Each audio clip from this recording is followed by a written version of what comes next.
Ok, boa noite, meus irmãos.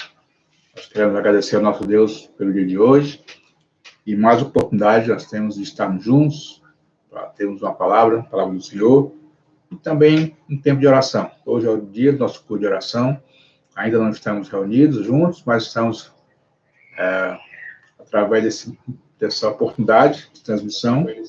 Mas na sua casa você tem o seu tempo para orar com sua família. A gente tem incentivado a igreja a colocar os seus pedidos nos meios de comunicação da igreja e dentro da sua casa, depois que a gente terminar o tempo de estudo, a gente tem um tempo para orações, para intercessões, agradecimentos. Né?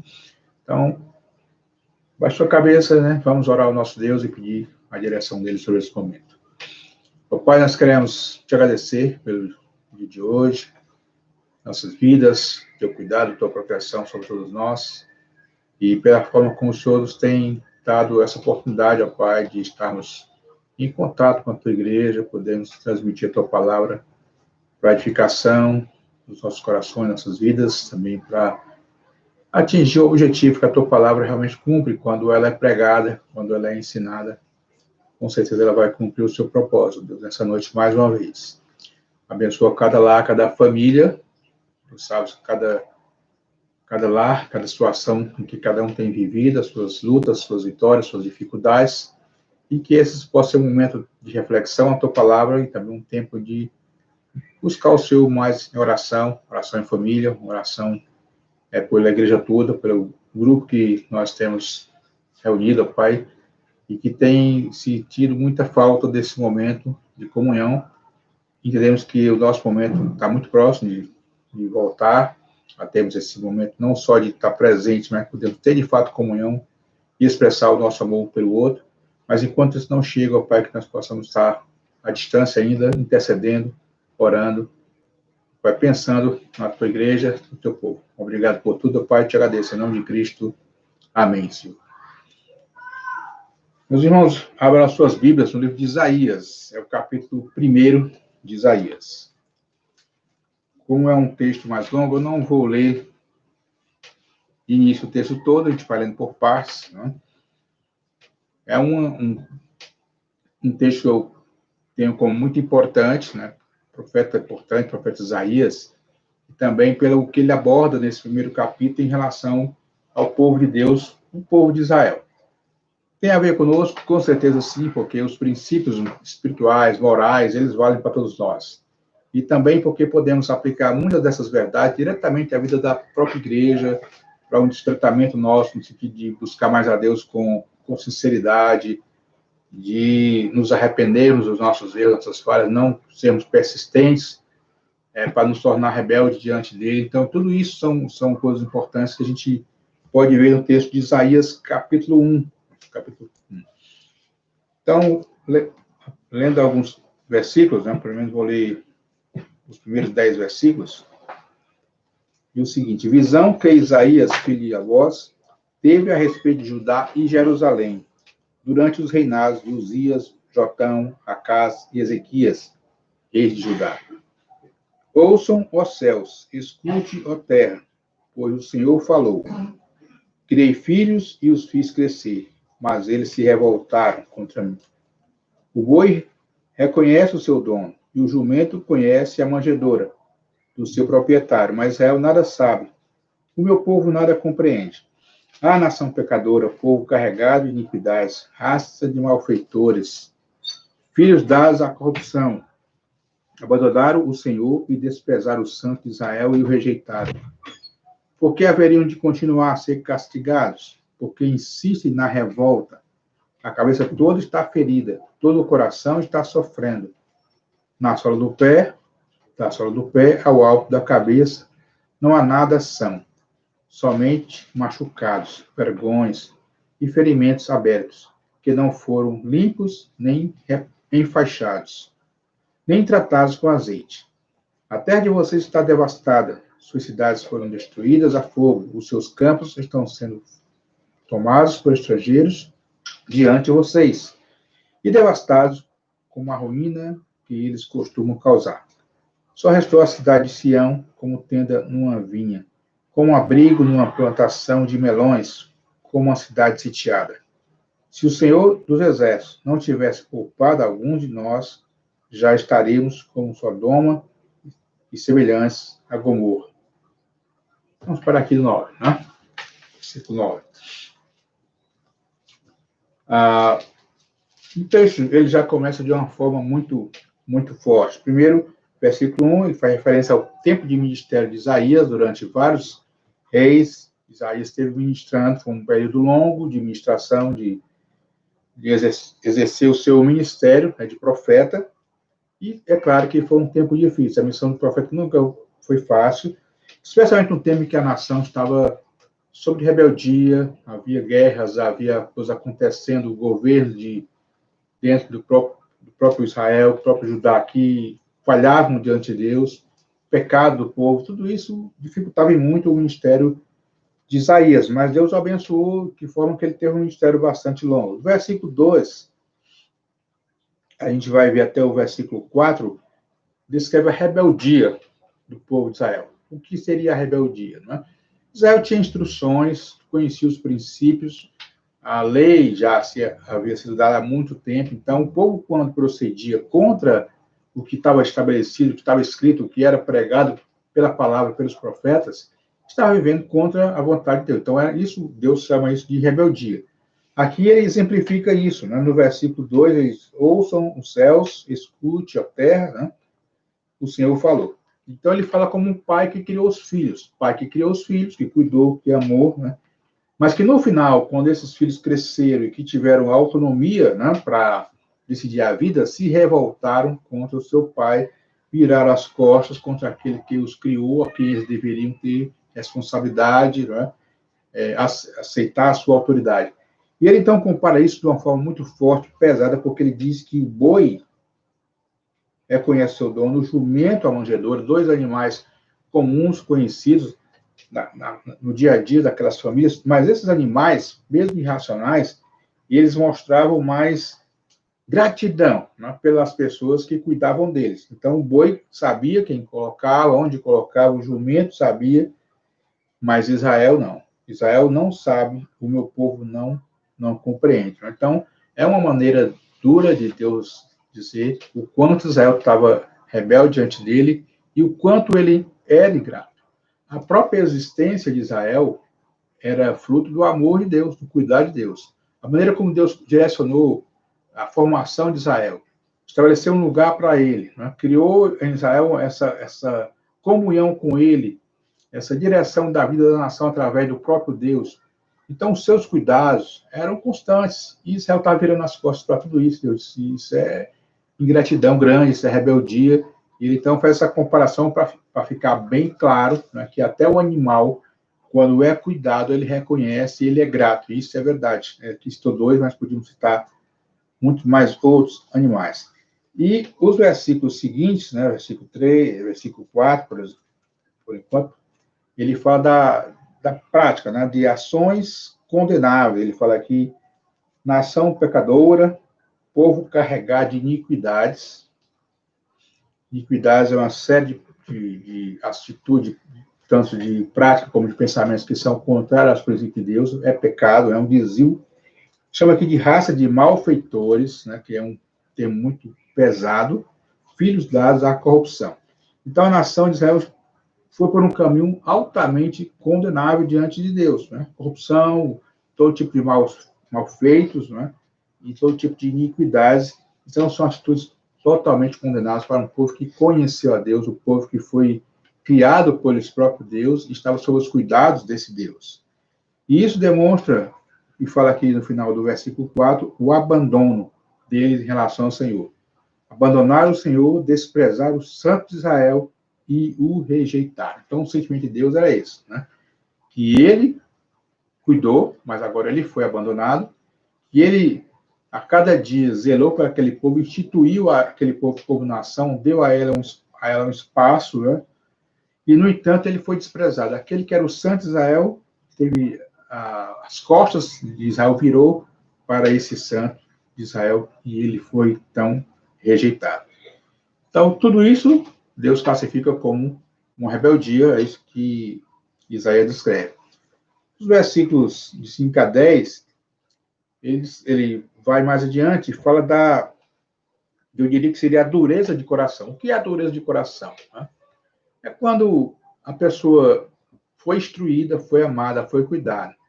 Quando ela erra, e a palavra de alguém, no caso de Deus aqui, pode ser o pai em relação a um filho, chama atenção, mostra os seus erros e tudo, e mostra que aquele caminho, onde que vai dar, o que vai acontecer no final daquela luta, daquela caminhada, e ainda assim a pessoa continua, né?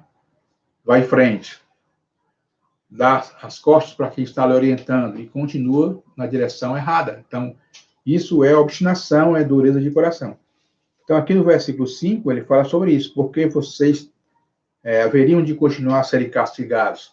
Não é o bastante? Já foram advertidos? Já sofrem as consequências? Para que continuar no erro para sofrer mais ainda? Né? Mas é isso que eles fazem, né? Porque insiste na revolta, né? E aí ele descreve que essa atitude de Israel já estava tendo consequências para eles. Quais eram as consequências, né? Um era o sofrimento pessoal. Ele escreve aqui que havia doenças, enfermidades, que não era apenas, digamos assim, da época que chegou a época da gripe, a época daquilo outro. Não, eram doenças que vinham como consequência da falha, do erro, do pecado, da rebeldia. E diz assim, da sola do pé ao alto da cabeça não há nada são. Somente machucados, vergonhas e ferimentos abertos. Ele descreve aqui como uma pessoa cheia de enfermidade, de chagas, de ferimentos que não foram tratados, como ele fala aqui, não foram limpos, não foram enfaixados, tratados com azeite, que era o tratamento usado na época quando alguém tinha ferimentos, tinha feridas. Então, havia todo um procedimento, né, que visava restaurar aquela saúde.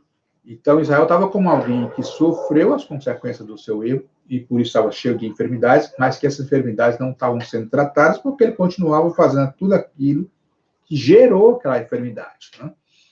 É como alguém que vai ao médico e diz, você está doente porque você está fazendo tal isso, você está comendo tais coisas, está agindo de tal maneira, a pessoa volta e continua. Então, é claro que ela vai sofrer mais ainda da mesma enfermidade, porque ela não foi tratada, embora ela tomou conhecimento do fato e até de que poderia melhorar se tomasse alguma medicação ou se tivesse uma autodeterminação para não continuar naquele ritmo. Mas assim continuou. É o que acontecia com Israel. Né? Então, as feridas estavam ainda em aberto, não foram tratadas e vinham sofrendo. Mas o sofrimento não era só das pessoas, mas as coisas materiais que eles tinham.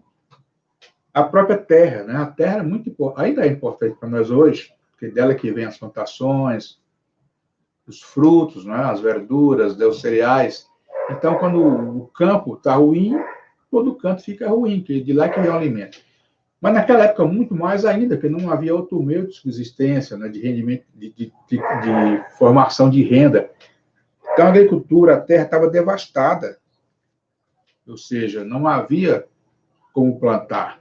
E se não havia plantação, havia fome. Havia isso, né? E não só o campo estava ruim, mas as cidades também que sofrem as consequências. Nós hoje sabemos muito bem disso. Né? A cidade, versículo 7, né? A terra devastada e as cidades foram destruídas a fogo, os seus campos estão sendo tomados por estrangeiros diante de vocês. Então, as nações vizinhas se aproveitavam daquela fragilidade, daquela condição de vida que Israel vivia por conta dos seus pecados, e cidades estavam sendo tomadas, devastadas, os campos também invadidos, queimados, tomado posse por outros povos que não eram os judeus. Né? E tudo isso acontecia por conta do erro, do pecado que aquele povo estava vivendo. Né? Então, isso aí fala aqui que só restou Sião, que é Jerusalém, como uma tenda numa vinha. Né? Que, de repente, as cidades vizinhas foram tomadas, foram várias invasões, vários povos avançando, uma parte do reino sendo levada para de cima, do norte, depois a do sul ficou, mas ficou ainda sendo atacada, e Jerusalém ficou como, ele fala aqui, como numa plantação, deixa aquela tendazinha coberta, que é para alguém ficar ali de vigia para que não roubem, né, as plantações, para que os animais não estraguem, usavam bastante isso, e Jerusalém ficou dessa forma, um campo e ela ali, somente ela, ali naquele local, né? Só restou ela, como plantação de melões, como uma cidade sitiada. Né? Versículo até o 10, né? Se o Senhor dos Exércitos não tivesse poupado alguns de nós, já estaríamos como Sodoma e semelhantes a Gomorra. Ou seja, aí ele descreve, versículo 10 e 11, a questão de Sodoma e Gomorra, que eram duas cidades historicamente conhecidas como símbolo do pecado, um pecado grave, de moral, espiritual, de tal forma que cresceu, né, e que chegou aos céus, e Deus teve que mandar destruir aquelas duas cidades para que houvesse uma lição para a humanidade, né, na época, e que Deus não concordava com aquela atitude, que aquilo era uma rebeldia contra Deus. Então, serviu de exemplo. Então, naquele momento, a atitude de Israel, em certo sentido, se assemelhou à situação de Sodoma e Gomorra, e é claro que as consequências não seriam boas se eles continuassem da mesma forma. Os versículos 11 ao versículo seguinte descrevem uma outra coisa, né? Apesar de haver essa rebeldia toda, a vida religiosa da Jerusalém continuava, né? Ou seja, havia idolatria, havia pecado, havia todo tipo de erros, mas ainda havia celebrações religiosas no templo, né? Havia todo aquele ritual de sacrifício, e as pessoas iam fazer isso, né? E cumprir os rituais. Aqui diz que, no versículo 11, ele pergunta, por que me oferecem tanto sacrifício? Ou seja, o sacrifício no templo continuava a ser oferecido. Pergunta o Senhor, para mim chega de holocaustos, de carneiro, de gordura, de novilhos, de porco. Ou seja, são coisas que a lei prescrevia, que Deus normalmente gostava que ele era oferecido, né, de forma de sacrifício, mas da maneira como eles haviam fazendo, uma atitude errada a cada dia, uma rebeldia, e de repente cumpriam todo aquele ritual, isso não agradava a Deus. Ele fala aqui que não tinha prazer nenhum no sangue de novilhos, de cordeiros e de bodes. Porque era uma religiosidade vazia, totalmente vazia, né? E os rituais perdiam o fundamento. Os rituais, eles fazem parte da nossa vida espiritual. Apesar da igreja evangélica, em geral, ter menos rituais do que outros grupos, mas tem os rituais. A gente faz coisas, tudo aquilo que você faz regularmente, tudo aquilo que você atribui um valor de certa importância para a sua fé, para a sua conduta cristã, isso se torna um ritual, né? E o ritual, ele tem sua validade. O que perde a validade é quando a gente vai muito valorizando os rituais e esquece a razão da existência deles. Por exemplo, não, pastor quer que todos vão à igreja? Claro. E a igreja, né, participar dos eventos da igreja, dos cultos, de orações, domingo, escola dominical, tudo são coisas que a gente sabe que tem valor espiritual, que você vai crescer, e que nós, como líderes, queremos você ali presente. Então, e a igreja participar mais ativamente é desejo de todo líder em relação à sua igreja, e é a necessidade que nós também temos, deveríamos fazer essas coisas, viu?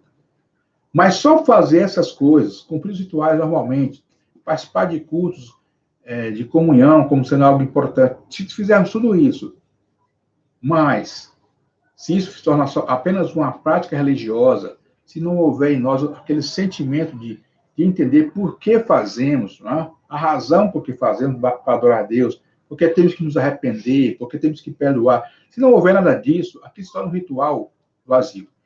E é isso que Deus estava dizendo de Israel. Não é que a forma que estava fazendo estava errada. Estava prescrito na lei. Eles faziam isso. Só que, mesmo oferecendo da forma correta, não chegava a Deus como ele queria. Porque não vinha do coração, não havia arrependimento, não havia o reconhecimento do pecado, não havia um pensamento em tentar sair daquela situação e mudar, enfim. Eles só ritualizaram, só continuaram. Então, Deus disse, eu não quero isso, parem de fazer essas ofertas inúteis, versículo 13, né? Versículo 12, quando vocês veem a minha presença, quem lhes pediu que pusesse os pés em meus átrios? Ou seja, quem mandou que vocês viessem, né? É como eu estou dizendo a você, a igreja quer você presente. Nós estamos aqui, inclusive, não falta da atividade de igreja. Então, quando começarem, nós vamos estar lá junto e querendo que você chegue, né? Mas de repente, como eu disse assim, não, porque você veio, né? Por que você veio hoje? Não é para você ter vindo, né? Porque pelo coração não era para... Não dizemos isso, né? Porque nós não conhecemos o coração e não temos essa condição de fazer isso. Mas Deus sabe o coração de cada um. Então, Deus dizia nessa palavra de Isaías para aquele povo, para que vocês vieram para o templo, né? Para que vieram para cá? Né? Qual a razão de terem vindo? Para cumprir um ritual sem haver um coração voltado para mim? sem haver arrependimento, reconhecimento, com toda rebeldia, isso não adianta nada. É isso que Deus estava dizendo para o seu próprio povo. Ele fala aqui dos incensos, versículo 13, né, das ofertas inúteis. O incenso era repugnante, que era para servir a Deus com um aroma suave, e isso não acontecia. Tornaram-se um fardo para Deus, ter que suportar aquelas pessoas entrarem no templo, no que era o lugar de Deus, para oferecer algo para ele que, na verdade, ele não ia receber, porque não vinha do coração, não partia de um coração contrito, arrependido, né, que estava buscando realmente a Deus com sinceridade. E Deus, então, classificou isso, através de Isaías, como um ritual sem fundamento, uma coisa vazia. Até chegar ao versículo 15, né, que são as orações. As orações sempre foram importantes, era o momento da relação da pessoa com Deus. Né? Em muitos momentos, Deus mostrou a importância da oração na história do seu próprio povo. Quando Abraão, quando Moisés, aquelas pessoas oravam a Deus, o que mudava, a reverência desse momento da relação com Deus através da oração, o poder que a oração tem. Né? E o que é que Deus diz sobre as orações daquelas pessoas ali? Versículo 15. Né? Quando vocês estenderem as mãos em oração, esconderei de vocês os meus olhos. Mesmo que multiplique as suas orações, não as escutarei. As suas mãos estão cheias de sangue. Aí Deus diz, olha, não vou escutar a oração de vocês. Né? Pode orar muito aí, pode gritar, pode fazer o que fizer.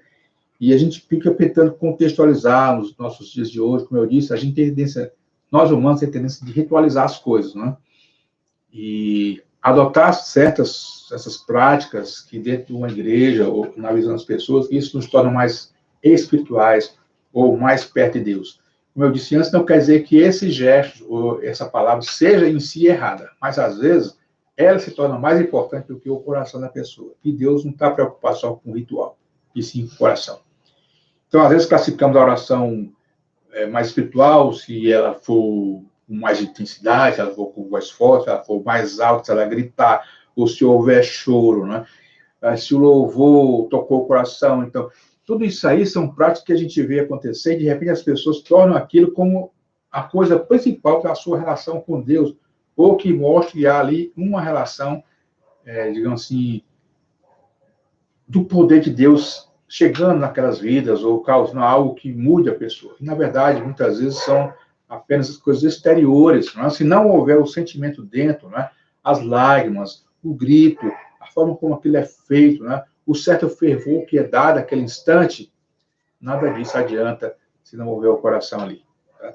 Então, nós, às vezes, nos impressionamos com essas coisas, mas Deus não se impressiona, não, porque Deus viu o coração. Né? Deus viu o coração. E em casa, aqui, falando para Israel, é o que ele fala para nós também hoje, quando nós chegamos diante dele. Hoje é o dia que nós queremos estar orando a Deus, e queremos que nossas orações passem, como a gente diz aqui entre nós, passem do teto, né? Não parem no fogo, né? Enfim, ele chegue lá. Mas quando é que ele chega? Né? Quando ele vem de onde? Quando vem do coração, quando há sinceridade, né? Quando a nossa devoção a Deus é sincera, quando há arrependimento, né? Quando a gente sabe que errou, mas não está escondendo isso, a gente confessou a Deus, a gente está com o coração triste. Enfim, quando há um sentimento que Deus percebe que você, que eu, que nós não estamos querendo enganar a nós mesmos e, pior, ao próprio Deus. Então, Israel não fez, tentou chegar sem levar em conta o que havia feito de errado. Então, Deus disse, não, isso aí se tornou um peso para mim. Né? Mas Deus é muito bom, não é? Ele apesar do que acontecia, ele continua amando Israel, era seu povo. E quando a gente ama, a gente tenta resgatar, a gente tenta trazer de volta. É isso que Deus faz continuamente. E com Israel não era diferente. No versículo 16, ele diz o seguinte, lavem, se limpem, se renovem suas más obras para longe, removam, melhor dizendo, suas más obras para longe de minha vista. Parem de fazer o mal. Aprenda a fazer o bem. Busque a justiça, acabe com a opressão, lutem pelo direito do órfão, defenda a causa da viúva. Até o 16, aqui, 16, 17. Então, há uma espécie aqui de chamada ao arrependimento. Olha, Deus diz assim, vocês estão rebeldes, né? Nem o animal faz com o seu dono o que vocês fazem comigo. Né? Vocês viraram as costas para mim. Né? Aí Deus diz, vocês, apesar de eu falar, vocês continuem indo adiante. Que dureza de coração é essa, né? isso faz com que até as orações e os rituais percam todo o valor. Mas aí Deus diz assim, mas há uma forma de isso aí ser tratado e ser resolvido. Então, vamos deixar para trás, né? Vamos nos arrepender, né? Vamos mudar a atitude, né? Ele se lavem, né? Limpem o coração, né? Limpem as mãos, né? Limpem a mente, né? A palavra de Deus tem todo esse poder de renovador, regenerador, poder de lavar, né? De purificar.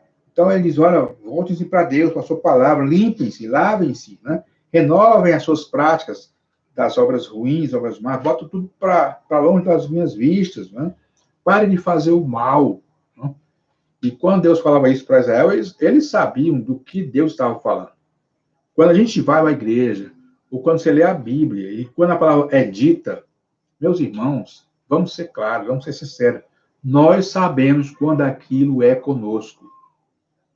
Quando é comigo que Deus está falando. Né? Às vezes eu tento disfarçar, às vezes eu posso dizer, essa mensagem foi muito boa para o irmão fulano, ou para não sei quem. Não, a mensagem foi boa, foi para mim. Né? Eu que estava precisando ouvir, daquela forma, daquela maneira, sabe? Então, Deus está falando com a gente, e Ele quer que a gente entenda essa verdade. E se eu entendo, então mude, né? Faça algo diferente, né? Pare de fazer o que é errado, o que é mal, não continue, né? Aprenda a fazer o bem, busquem a justiça.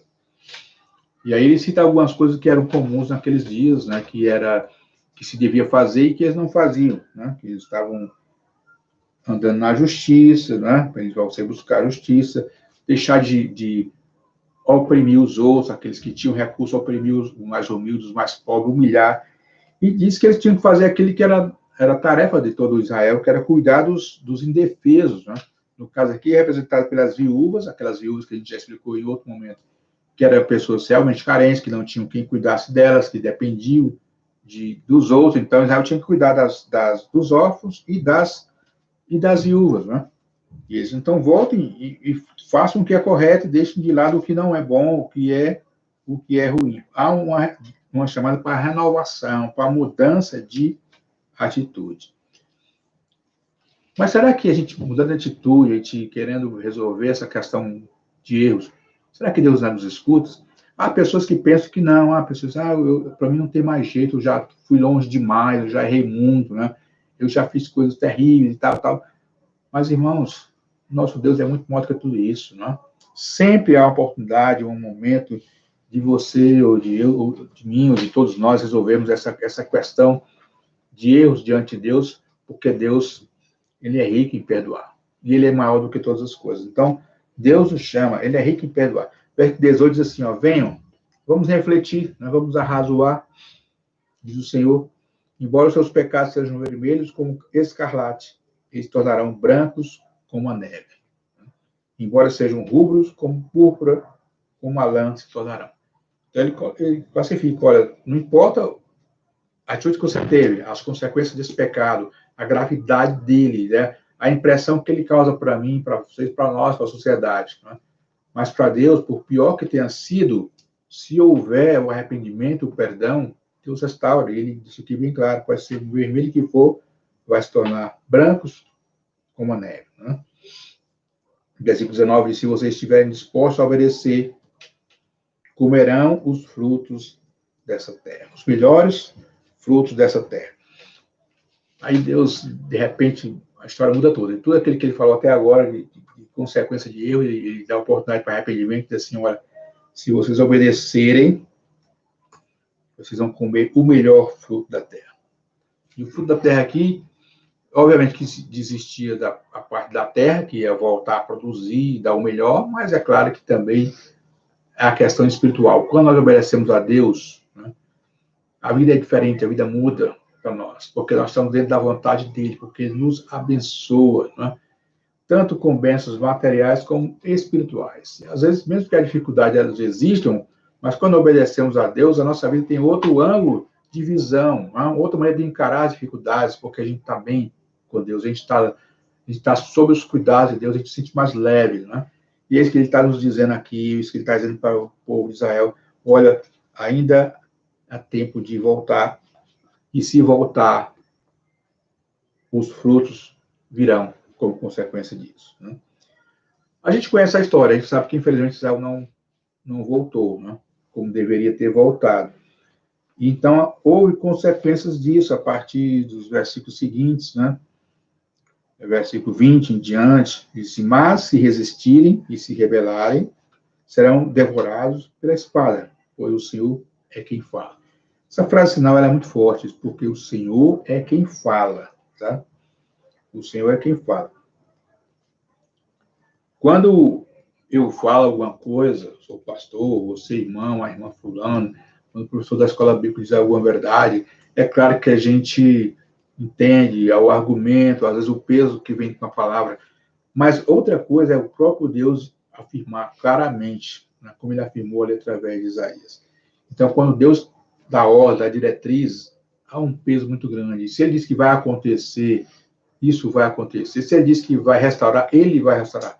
Mas se ele diz que vai haver consequências, castigo para o erro, com certeza haverá. Porque é Deus é quem fala. Isaías era só o porta-voz. Né? Lembra do chamado Isaías, a quem irei, né? Quem mandarei, quem vai ser enviado? Eu, né? Envia-me a mim. E ele foi enviado. Então, ele era o porta-voz de Deus. A palavra que ele dizia vinha de Deus. Então, Deus falou. E é o Senhor que fala. O versículo 20 e seguinte fala sobre isso, né?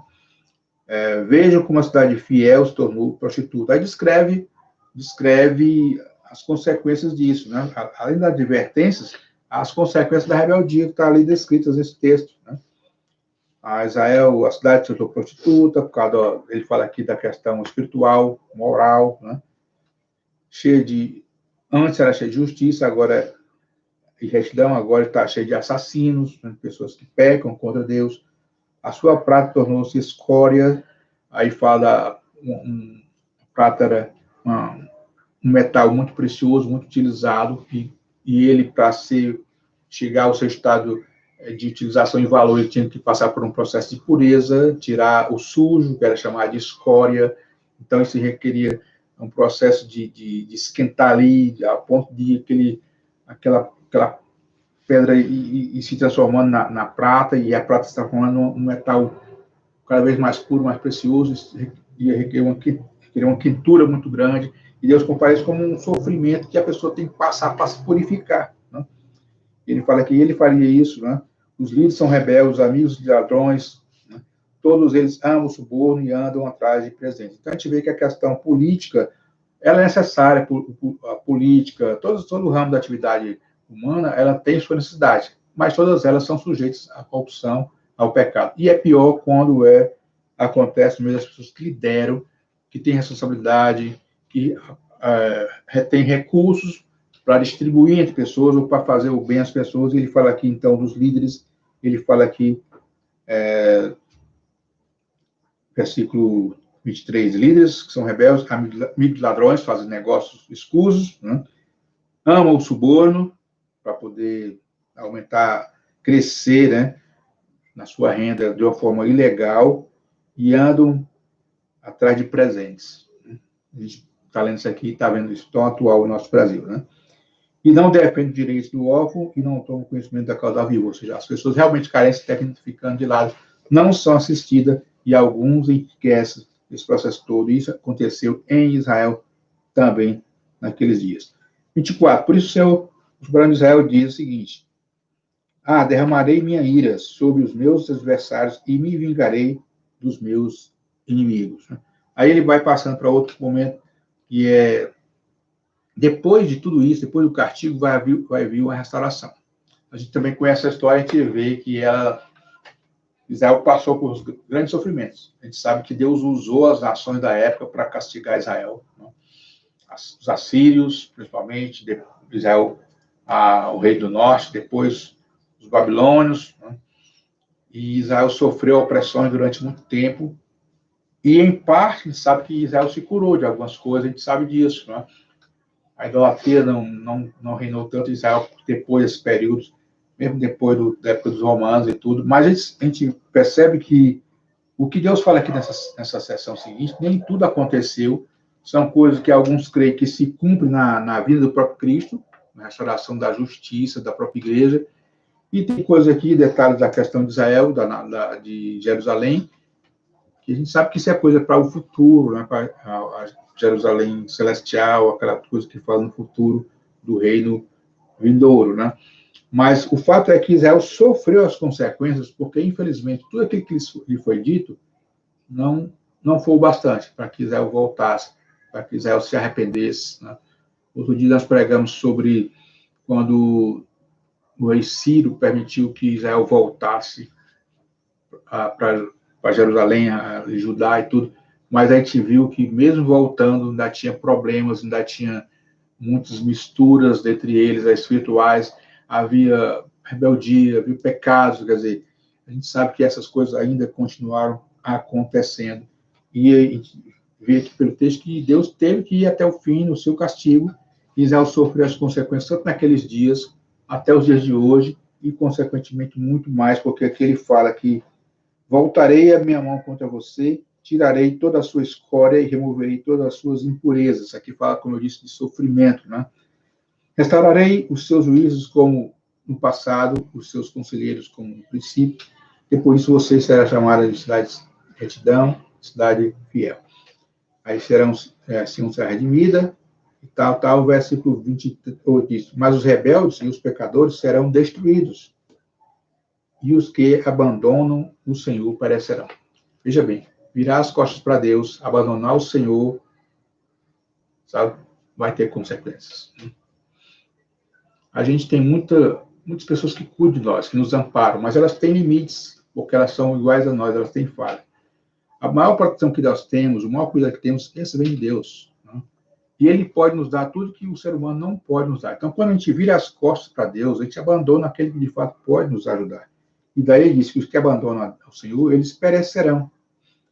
E o versículo 29 e 30 fala de que aqueles que confiaram, né, na idolatria, depois iriam se envergonhar. Vocês se envergonharão dos carvalhos sagrados que tanto apreciam, ficarão decepcionados com os jardins sagrados que escolheram. Houve uma época de muita idolatria em Israel que adoraram árvores, adoraram várias coisas, e isso no dia da confrontação final vai ser uma vergonha.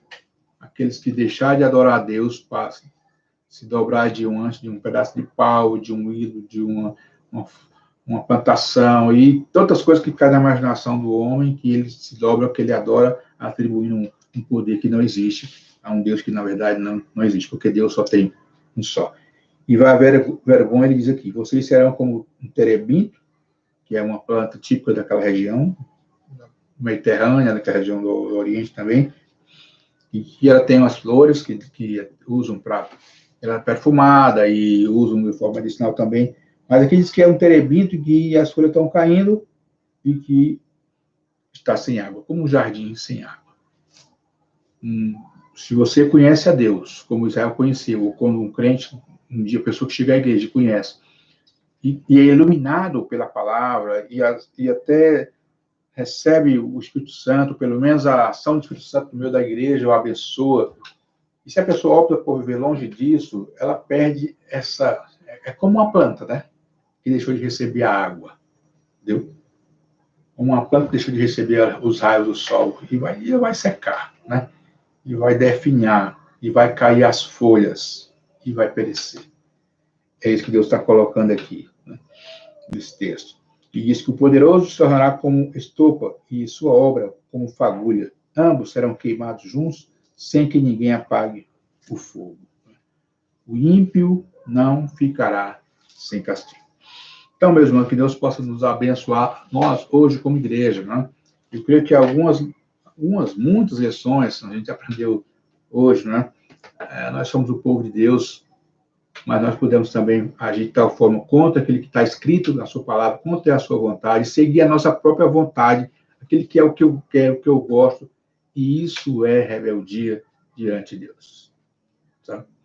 E a rebeldia, ela tem um espaço a crescer, mas toda oposição que é contrária ao desejo de Deus, à vontade de Deus, ao princípio de Deus, isso é rebeldia. E a rebeldia traz como consequência a própria ingratidão, porque você não está reconhecendo aquele que de fato lhe ama, que de fato cuidou de você, que tem poder sobre a sua vida, que que pode cuidar de você, continuar fazendo isso, e você não agradece, né? E ele cita aqui o caso do animal, do boi, do jumento, que reconhece os seus dons, reconhece as pessoas que cuidam dele, sabem onde encontrar o alimento, e são graças a isso, por isso. E o homem que pensa, que foi criado à imagem e semelhança de Deus, que é cuidado por Deus, vira as costas para ele, né? E o pior ainda, muitas vezes até o cristão cai nesse erro, né, de depois que é advertido, chamado a atenção, que é instruído, ele continua fazendo o que é errado. É lhe dado uma chance, mas essa chance não é aproveitada. Ele continua de cabeça erguida, em vez de se dobrar diante de Deus e dizer, pequei, né? Fui eu que errei, né? Me dê perdão, me dê força, me restaura, né? Não, continua. E isso é perigoso quando você faz isso diante de Deus, porque chega um momento que a pessoa continua na sua vida religiosa, indo para a igreja, mas aquilo não está tendo valor para Deus. As suas orações não chegam mais nos céus, porque não há arrependimento, há rebeldia. Mas Deus ama, e Deus está sempre chamando para você reverter isso, né? Não você próprio, você não pode, eu não posso, mas ir até Deus que pode. Quando a gente confessa, a gente reconhece, a gente pede perdão, e aí vem. E quando nós nos arrependemos, os frutos da obediência, eles vêm, né? Para Israel era uma coisa mais física, né? A terra vai voltar a produzir, você vai colher o melhor da terra. Para nós não é só mentiras, né? São bênçãos espirituais, é a paz, é a alegria, sabe, é a tranquilidade, é a consciência tranquila diante dele. Isso vem através da obediência. E ele finaliza, também nós podemos entender isso, que Israel, infelizmente, foi adiante, falhou, e o castigo veio, porque quem afirmou essas coisas é Deus, e aquilo que Deus diz, de fato, vai acontecer. Então, meus irmãos, que Deus possa estar abençoando a você, na sua vida, na sua caminhada, a mim, a todos nós, né? E que essa noite as orações, elas passem, né? Passa do telhado, passa aí do forro, né, de gesso, seja qual for o seu forro, mas chegue diante de Deus, porque o seu coração deve estar contrito diante dele, arrependido. Nosso coração deve estar arrependido, com humildade, e se nós assim fizermos, eu sei que Deus vai receber a nossa oração, vai ouvir as nossas petições, nossos agradecimentos, e vai nos abençoar, como ele nos diz, com toda sorte de bênçãos espirituais. Amém? Que Deus abençoe. Queria me despedir com vocês aqui, dizendo que eu estou em débito. Eu vou gravar um vídeo dando as instruções sobre como vai ser o nosso retorno, mas eu vou adiantar para você que a gente decidiu, em diretoria, não retornar de imediato. As restrições são grandes, o nosso grupo é um pouco maior, não é um grupo tão grande, mas é um grupo razoavelmente grande. E se for seguir exatamente as normas como a gente deve seguir, no protocolo, o grupo que ia se reunir por era muito pouco, né, em torno de 20 pessoas, fora as pessoas que vão trabalhar, e com todas as restrições que as regras atuais dizem. Então, não haveria aquele momento de comunhão, ficariam muitas pessoas fora, então não teria como fazer vários cultos, porque seria pouca gente, então ia ser complicado. Então, a gente resolveu o seguinte, que é melhor a gente esperar os 100%, falta só 30 dias, então vamos aproveitar esse momento para a gente estar orando a Deus, nos resguardando, porque o vírus ainda circula, né? Tem a questão da saúde também, que muitas pessoas, onde foi liberada, voltaram e houve muita incidência de retorno do vírus. Então, voltar com responsabilidade e com planejamento, tanto da parte da liderança da igreja, que está cuidando já, mas você que é ali de ministério, os ministérios ficaram parados, eles não estão tão ativos como antes, precisam se reunir, se planejar para o retorno ser bem dinâmico, né? E antes de a gente retornar, é preciso ter aquela reunião que a gente sempre faz com todos os ministérios para planejar as atividades para o segundo semestre, para não haver coincidência de datas e para haver também participação da igreja como um todo nos projetos que às vezes está ligado mais a um grupo que está cuidando, está à frente, mas é um projeto da própria igreja. Então, só estou adiantando para você, mas que Deus possa estar abençoando a sua vida. E tire esse momento para orar por tudo que está acontecendo, orar agradecendo por tudo também. E é o nosso incentivo para você nessa noite também. E aí vamos terminar com a oração. Muito obrigado a Deus pela palavra que nós ouvimos aqui nessa noite, pelas pessoas que estão ligadas, ó Pai, ouvindo, assistindo esse momento, aquelas que vão assistir posteriormente, que o Senhor possa também estar abençoando cada um deles, seja da nossa igreja ou não, mas que o Senhor toque o coração, que possa haver um sentimento, ó Pai, de respeito àquilo que o Senhor nos diz, e que o nosso coração seja sensível à Tua verdade, e que haja em nós um despertamento para fazer o melhor, para mudar de vida, como fomos exortados aqui nessa noite. Abençoa o futuro da igreja nos próximos dias, a gente possa estar cuidando do retorno, tanto na questão física da igreja, como também nas atividades dos ministérios, na atividade ligada à vida espiritual da igreja, e quando nós voltarmos, seja realmente um momento de extravasar toda a nossa alegria e retornar à tua casa com um grande desejo, ó Pai, de fazer melhor do que vimos fazendo, de ver o teu povo crescer, tanto espiritualmente como crescer numericamente. Abençoe em tudo, ó Pai, nós te rogamos, pedindo a Deus em nome de Cristo. Amém, Senhor.